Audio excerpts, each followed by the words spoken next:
Ok, ça commence à arriver. Bonjour, bonjour, bonjour à ceux qui sont en train d'arriver. J'étais juste en train de dire que je partageais le live. J'en ai pour 10 secondes. Faire, c'est qu'on va faire un petit retour on va faire débunker un petit peu combien peut coûter un site web. Ça c'est assez important parce que pour ceux qui se lancent, notamment, c'est une information qui est très importante. On a vu il y a 2 jours comment on crée un site web, ce qu'il faut prendre en compte. Aujourd'hui, on va voir combien ça coûte. On est toujours dans la phase de lancement. Je lance mon activité. J'ai pas nécessairement 4000 ou 5000 euros à débourser pour me payer un développeur. Donc, cette question de savoir combien ça va me coûter, même si d'ailleurs, justement, vous allez partir sur la recherche de prestations, combien ça peut coûter. Moi, ça va être mon avis à moi. D'autres développeurs vont parler d'autres choses, d'autres tarifs. C'est pour ça que je vais donner des fourchettes assez larges. Sur ces fourchettes, il va y avoir plusieurs secteurs, en fait, plusieurs types de prestataires, ça va dépendre vraiment de ce que vous allez choisir comme stratégie pour développer votre site web. Encore une fois, n'hésitez pas à poser des questions en commentaire. Profitez-en, je suis là pour vous donner mes conseils, donc allez-y, n'hésitez pas. Il y a plusieurs choses, comme je le disais au tout début. On va avoir plus ou moins 3 grosses sources de dépenses, enfin 2 petites et une grosse surtout, à savoir euh, l'hébergement, le nom de domaine et la création du site en lui-même, le site web donc, tout simplement. Dans l'idée, ça va dépendre de votre site, ça va dépendre de la cible que vous visez, de la fréquence quotidienne d'utilisateurs que vous visez, etc. Mais globalement, pour un hébergement, on va être sur une formule entre 3-4 euros par mois jusqu'à 15-20 euros en gros, en fonction de vos besoins. Évitez de dépenser plus dans un premier temps, surtout si vous vous lancez, que vous lancez un simple site. On va être sur 3, 4, 5 euros TTC par mois, hein. Vraiment, vraiment, allez pas au-dessus, ça sert à rien au tout début. Faites-vous conseiller aussi par un webmaster, hein, évidemment, toujours, toujours se faire conseiller par les personnes expertes dans le métier. Si on a vraiment un site e-commerce avec beaucoup de fréquentation, etc., on va opter pour des formules chez les prestataires à 15-20 euros, voilà, rarement plus. Et puis après, au-dessus, on est sur des gros sites d'agence, donc on n'en est pas encore là. Deuxième point, le nom de domaine. Donc je vais passer assez rapidement là-dessus. Ce qui va nous intéresser surtout, c'est la création de site web. Le nom de domaine, .com, .fr, 10 euros par an, max, pas plus. Voilà, sachez-le. Évidemment, si vous avez envie de prendre un nom de domaine en .com, vous auriez peut-être envie de prendre le nom de domaine en .fr, .org, .net, tout ce que vous voulez pour pouvoir sécuriser en fait ce nom de domaine pour pas qu'il soit pris si en cas de réussite, en cas de succès de votre site web, quelqu'un décide de le plagier par exemple ou de profiter de ce nom de domaine. C'est toujours intéressant de prendre les autres extensions, donc en .fr, .com, .eu, .org, tout ce que vous voulez. Donc on peut arriver à peu près à 10 euros par an sur les tarifs de nom de domaine. On peut être à plus en fonction du nombre de noms de domaine qu'on va prendre. Le troisième point, on va être sur la création du site en lui-même. Et c'est là la grosse source de dépenses ou pas, justement, puisqu'on va être dans 2 catégories. Là-dedans, on va être dans la première catégorie, à savoir, j'ai pas le temps. En fait, pour ça, j'ai besoin d'un prestataire, d'un professionnel qui sache développer des sites web. Donc, moi, je vais pas le faire, je vais perdre du temps. Voilà, en plus, j'ai un petit budget, donc ça tombe bien à débloquer pour le développement de mon site web. Ça tombe bien. Première catégorie, la deuxième catégorie, au contraire, j'ai pas forcément le budget, je me lance, j'ai envie de gérer un petit peu, j'ai envie de faire moi-même les pages, j'ai envie de créer moi-même mes produits, etc. Deuxième catégorie, on verra ça donc dans un second temps. La première catégorie, vous avez envie de déléguer, vous voulez passer par un prestataire. On va avoir plusieurs types de prestataires, on va avoir plusieurs types de tarifs en fonction de ce que va être votre site. Est-ce que ça va être un site vitrine? Est-ce que ça va être un site e-commerce? Est-ce que ça va être un site beaucoup plus complexe que ça qui va nécessiter des interactions assez poussées avec les utilisateurs? Si vous avez un besoin spécifique sur votre site que vous ne pouvez pas retrouver, qu'on retrouve habituellement en fait, sur d'autres sites, là ça va vous demander des coûts de développement un peu plus poussés. Donc ça va dépendre de beaucoup de choses.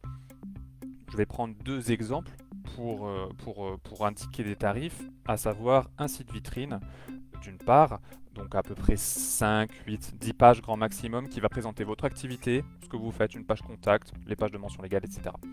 Le deuxième exemple, ça va être un site e-commerce, d'une boutique en ligne, où on aura ces mêmes pages-là, les mêmes pages que sur un site vitrine. En plus de ça, on aura tout l'aspect boutique. Donc 2 tarifs, deux types de sites web différents à des tarifs qui vont nécessairement être différents en fonction du prestataire aussi. Parmi ces prestataires, on va avoir plusieurs types, encore une fois, de prestataires. On va avoir les freelances. Les freelances français, on va avoir les jeunes freelances. Alors attention, parce qu'un jeune freelance, c'est un freelance et également aussi un freelance qui va avoir 10-20 ans d'expérience. Ça reste un choix, il a envie de rester freelance toute sa vie.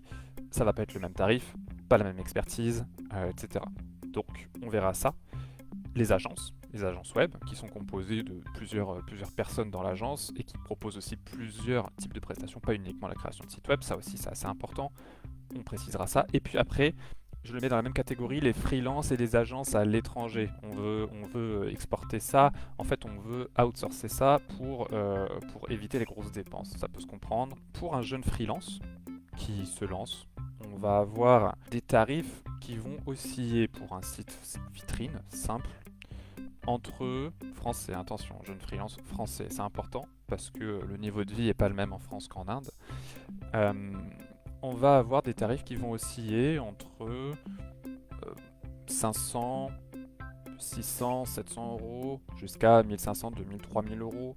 Ça commence 3000 euros pour un site vitrine, ça commence à être très très cher pour un freelance, mais c'est faisable, c'est possible. Pour un site e-commerce, personnellement, dans le cadre de ma société, moi j'applique plus ou moins à peu près 500 à 800 euros supplémentaires par rapport à un site vitrine. Je pense que c'est assez fair, assez juste comme tarif pour un freelance qui va avoir un peu plus d'expérience. Nécessairement, il a plus d'expérience. Donc attention, encore une fois, je ne l'ai pas précisé au début de vidéo, mais on va parler vraiment de création de site web via WordPress et WooCommerce. On va utiliser WordPress parce que c'est une grosse communauté, parce que c'est facile pour le client derrière à utiliser, parce qu'on a déjà une bonne base qui est en place et qui évite d'être développée. Si vous voulez partir sur autre chose, ça peut vous coûter beaucoup plus cher. WordPress, c'est un très bon intermédiaire pour une personne qui est en train de se lancer. Donc, on a dit le deuxième type de prestataire, on va être sur un freelance assez expérimenté, 10 ans, 15 ans, 20 ans d'expérience. Là, on va être sur des tarifs qui peuvent être jusqu'à 2 fois plus élevés par rapport à un freelance qui vient de se lancer. Ce qui est assez normal parce que plus d'expérience, il sait comment ça marche, il sait ce qui marche et il connaît un peu la sécurité. Ce qu'un freelance ne va pas nécessairement prendre en compte dès le début, en fait, dès son lancement d'activité. Donc faites aussi attention à ça. Je ne fais pas de généralité, mais il y a de grandes chances qu'il soit bien meilleur qu'un freelance qui se lance à peine. Donc on va être, pour un site vitrine, on va être sur les coûts de 1200, à partir de 1200, 1300 euros jusqu'à 2, 3, 4000 euros aussi. Là, ça devient vraiment très très cher. Un site e-commerce, on va rajouter 800, 1000 euros en plus. Ça va aussi dépendre, le site e-commerce, ça va dépendre de si vous voulez vous-même intégrer les produits ou si vous voulez que le développeur, l'agence, les intègre lui-même. Donc là, pour le coup, ça va pas du tout être le même tarif. Donc voilà, faites aussi gaffe à ça. On va avoir un troisième type de prestataire qui va donc être l'agence web française qui est rarement donnée. Ce qu'il faut aussi prendre en compte, c'est qu'un freelance, il va être en micro-entreprise, donc il ne va pas être éligible à la TVA, donc il ne va pas vous facturer la TVA. Souvent, en fonction du modèle, une agence, c'est souvent une société soumise à la TVA, donc le tarif TTC peut être du coup 20% plus élevé. On va être sur des tarifs à peu près similaire à un développeur, un freelance expérimenté.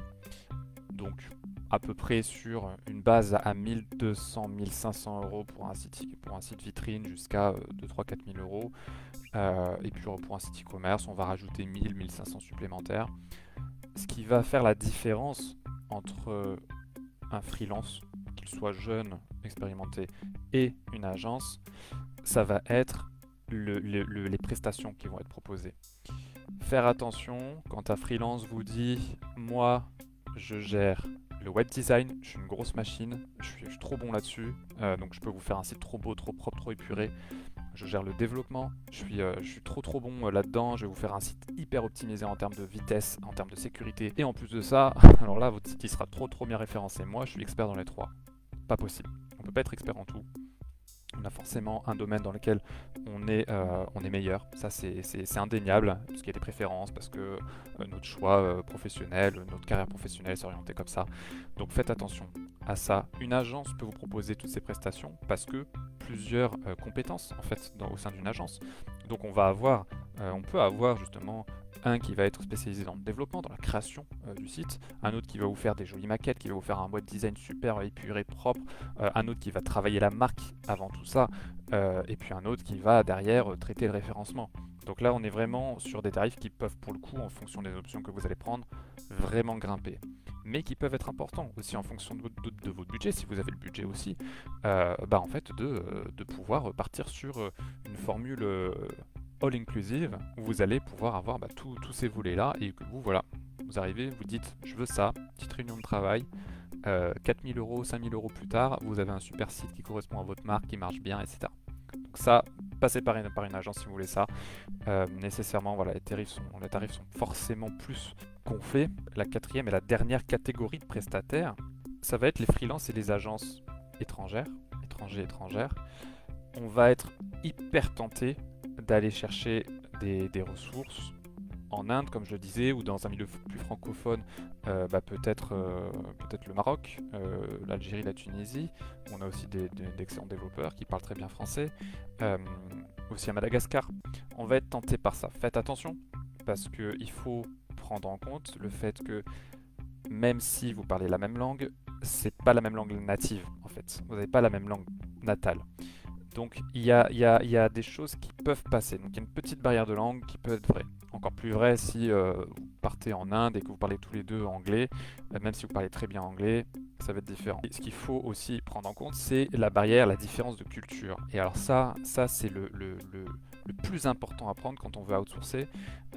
C'est justement cette différence de culture que vous pourriez avoir avec la France, où vous êtes, la Belgique, la Suisse, je sais pas, l'Allemagne, l'Espagne, peu importe, l'Europe en général, l'Occident, on va dire, je suis pas très très fan du terme, et l'Orient, quand on va aller en Inde, ou quand on va aller au Maroc par exemple, la différence de culture peut arriver à des incompréhensions et à un travail qui soit pas nécessairement celui que vous imaginiez au départ, même si vous étiez accordé avec cette agence ou ce développeur. Alors ça peut très bien se passer, ça peut aussi se passer de façon un peu plus compliquée.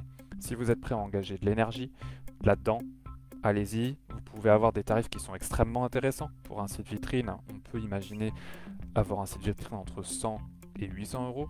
C'est vachement intéressant. Pour un site e-commerce, on va rajouter 300, 500, 800 euros de plus. Donc pas énorme en soi, mais voilà, prendre en compte le fait que si vous imposez des deadlines, etc., en fait, en face, ça va pas forcément être perçu de la même façon. Peut-être que d'ailleurs, vous avez déjà expérimenté ça, donc n'hésitez pas à faire votre retour d'expérience et puis à dire vers quelle solution vous êtes orienté par la suite. Mais parfois, ça peut être plus intéressant de déléguer ça à des agences avec qui on est plus ou moins sûr de bien s'entendre. Donc, le feeling que vous avez au début avec un prestataire, il est hyper important. Appelez-le, échangez des messages, machin, etc. Mettez-vous d'accord.